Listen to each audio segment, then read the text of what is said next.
Monsieur le ministre, Madame, Monsieur les collaborateurs des ministres, mes chers collègues. Monsieur le ministre, ce projet de loi est un projet de loi très important.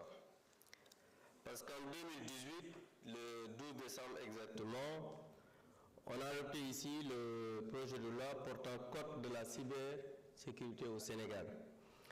Et cette loi de référence pour la sécurité numérique au Sénégal, l'objectif c'était de protéger le Sénégal contre les cybermenaces et créer la confiance dans le numérique. Et je voudrais que vous nous dites, parce que l'objectif de cette loi, c'était la gouvernance qui gérait, c'était la protection des infrastructures critiques, parce que vous l'avez dit étudié, parce qu'on en parle de l'article 8 à l'article 18. Cette loi a été votée en 2018. Et la répression des cyberinfractions, c'est de l'article 69 à 60. Il y a eu par contre des décrets d'application, parce que beaucoup de décrets d'application ont été pris, mais il y a eu certains décrets d'application qui font que l'application de la loi n'est pas à 100%. Pouvez-vous nous dire aujourd'hui qu'est-ce qui change avec l'adoption de cette loi?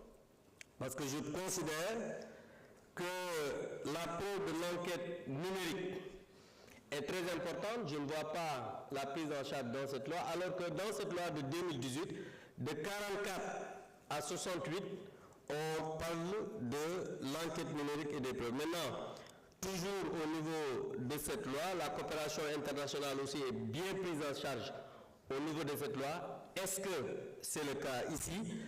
Et je pense que si on a la comparaison, pas la comparaison, mais pour nous dire ce qui vient s'ajouter à cette loi pour que nos données puissent être quand même sécurisées. Parce qu'il faut le dire, le Sénégal a des problèmes dans ce sens, parce que dernièrement, la douane a été attaquée, la DAF, partout. Aujourd'hui, on a besoin, quoi qu'on puisse dire, parce que tout à l'heure, mon collègue parlait de crise. Effectivement, il y a une crise dans ce pays.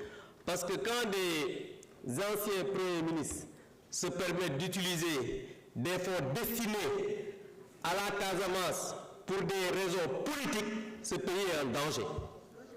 Parce que restez dans le thème. Guy Marius Sagna est notre député. Il a parlé, attaqué le président. Restez dans le thème. Guy Marius Sagna n'est pas un député hors pair. Il est sorti du sujet, vous l'avez rien dit.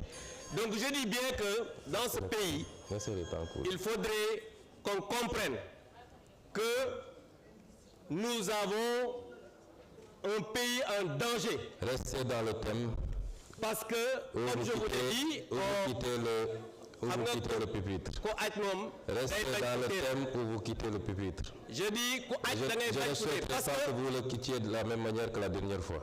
On ne peut pas,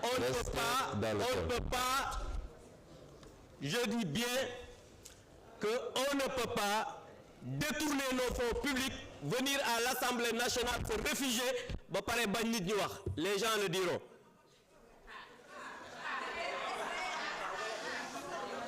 La parole est à Monsieur Omar Diop. Madame Famaba se prépare.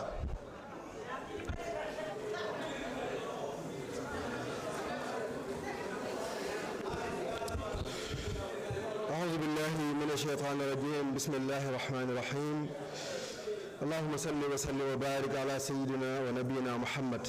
Monsieur le Président de l'Assemblée nationale, ñu ngi lay nuyu di nuyu monsieur le ministre ak coordonnateur ak collaborateur yi mu àndal di nuyu mboolem sunu mbokki député yi ak sénégalais yi ñuy seetaan ci biir réew mi ak ci bitim réew.